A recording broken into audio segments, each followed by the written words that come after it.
standing here on the river, the Calcasieu River in Southwest Louisiana. We're in Cameron, the town of Cameron in Cameron Parish, and behind me is Venture Global's Calcasieu Pass Liquified Natural Gas export facility. This is the quickest facility that was ever constructed to export natural gas, and what it does is take frack gas that has been fracked in places like the Permian Basin, shipped across the entire state of Texas to this facility where it is super cooled, which is very energy intense, to minus 260 degrees Fahrenheit, where it condenses from a gas into a liquid 600 times its size. It shrinks down that much when it becomes a liquid. So it's put onto vessels, ships here that load it out and take it to Europe or to Asia or to foreign markets. So it's taking American natural resources and selling it to the highest bidder in a place that has been ravaged by continued climate catastrophes. We've had storm after storm, and here is the fossil fuel industry, the cause of the climate catastrophes, building more and more, and for the profit of the few on the backs of literally all of us.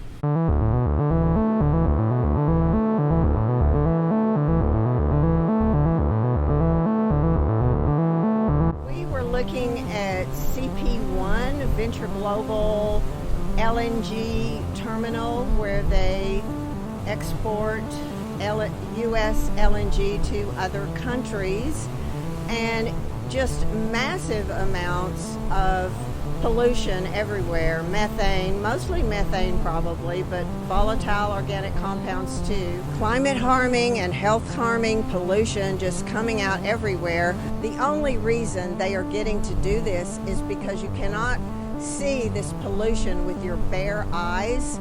You have to have an OGI camera to see it, and if you could see it with your bare eye, you would see that there is just pollution everywhere coming out all over the place, clouds of it. So this is not clean energy. The industry is lying to us. They are making billions, trillions in profit using our natural resources, our water, our air, our land.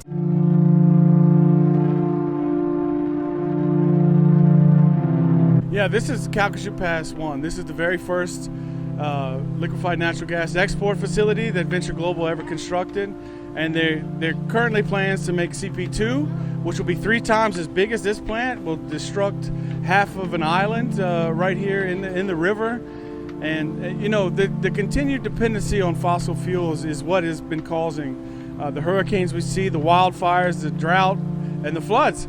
And what this is the extraction of more carbon from underground and adding it to the atmosphere that is driving all of that, and it's costing Americans more money to pay for their own electricity bills. Meanwhile, we're padding the pockets of a very few companies that were making billions and billions. This company doesn't even pay any property tax, and when they built the thing, they didn't pay any sales tax. So for the people and for the shrimpers, like the boat that we're on, they've seen severe ecological collapse and loss. They're not catching what they used to, and they didn't receive any benefit from the building of this. So, you know, we don't need any more of these, and we're actually in an area right here where there's already a Commonwealth is right across the river, has already been approved and is waiting for its export license from the Department of Energy.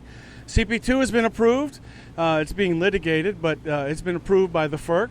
And it's also waiting for a Department of Energy export license. The truth is, these things are not in the public interest at all whatsoever. There's not a thing for the public involved in these export facilities at all. It's for private gain, private property, private profits, and all of that is a problem, because we are all paying health impacts. We are all going to be paying, climate catastrophe impacts.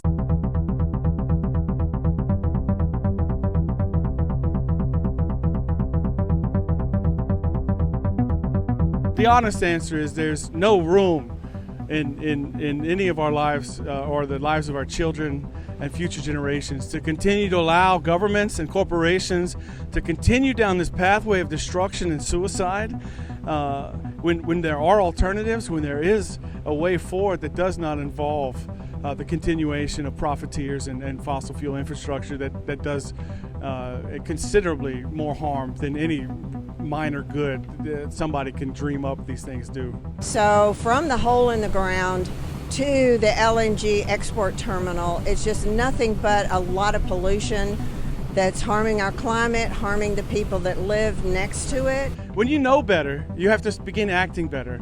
And for people who don't understand the cost that's involved here, we're talking about premature deaths and suffering from everywhere alongside the supply chain, from the time it's fracked and piped to the end user, wherever they ship this off to.